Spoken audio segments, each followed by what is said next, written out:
কেমন আছে ব্রাইড পলাশ মা তারার এত ভক্ত, আর স্টেশনে এরকম এত সুসজ্জিত মাকে দেখেছি। আমার তো জানি কাজ ভালো হবেই। দেখো মাকে কি অপরূপ লাগছে দেখতে, কি সুন্দর মায়ের সাজসজ্জা, কি সুন্দর, দারুণ। গন্তব্যস্থলে আমি চলে এসেছি। শুনেছি স্টেশন থেকেও আমার ব্রাইডের বাড়ি বেশ কিছুটা দূরে। এবার আমাকে অটোতে মানে দুবার অটো পাল্টে যেতে হবে। যাই দেখি এবার আরও কতটা দূর যেতে হবে।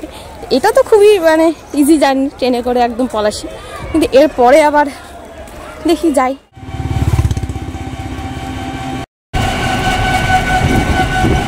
গ্রামের দেখো দৃশ্য কত সুন্দর।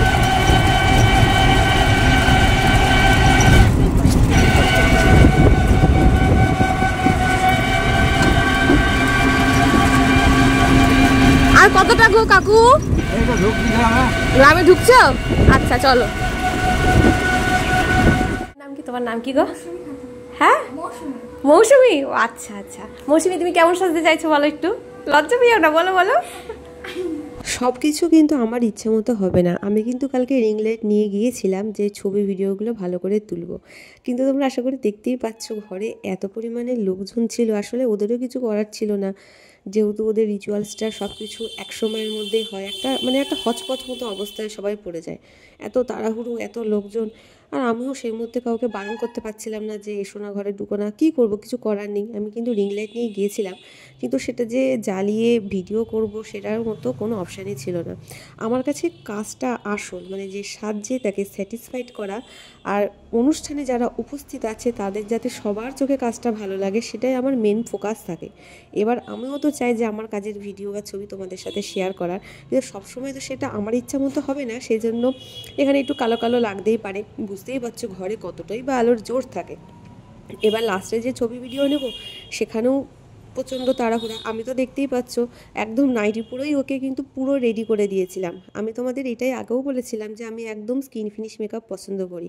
যে ও নাইটি পরে সাজছে দেখে বুঝতেই পারছো তো যে গলা মুখ পুরো এক টোনের। এমন না যে আমি মুখ পুরো এমন অদ্ভুত করে দিয়েছি যাতে ও যখন বেনারসি পরবে তার সাথে খাপ খায় না। যেহেতু দিনের বেলায় সেই সব কথা মাথায় রেখে আমি কিন্তু একদম এমনিতেই ও সুন্দর, ওর সব কিছু সুন্দর, ওর স্কিন সুন্দর, মেয়েটা এত হাসি খুশি ভালো কি বলবো। কিন্তু আমি জানতাম যে ও বেনারসির সাথে যাতে সাজটা পুরো খাপ খেয়ে যায়, ঠিক সেইভাবে আমি কিন্তু বেনারসিটা তখন চোখেই দেখিনি, কারণ ওদের ছেলের বাড়ি থেকে বেনারসি আসে তবে ও পরে, এটাই ওদের নিয়ম। তো এসেছেও বেনারসিটা অনেক পরে, ততক্ষণে আমার অলরেডি মেকআপ পুরো ডান, শুধু কলকা লিপস্টিক এইটুকুনি বাকি ছিল, তোমরা দেখতেই পাচ্ছ। তো সেই সময় শাড়িটা যেই আসলো ঝটপট করে শাড়িটা ওকে পরিয়ে দিলাম, আর ফিনিশিং যেটুকুনি বাকি ছিল সেইটুকুনি করলাম। আর এবার তোমরা বলো আমার কাজটা কেমন হয়েছে। যারা চাইছো আমার কাছে সাজতে অবশ্যই আমার সাথে তোমরা যোগাযোগ করে নিও, আমি চেষ্টা করব তোমাদের মনের মতো করে সাজাতে।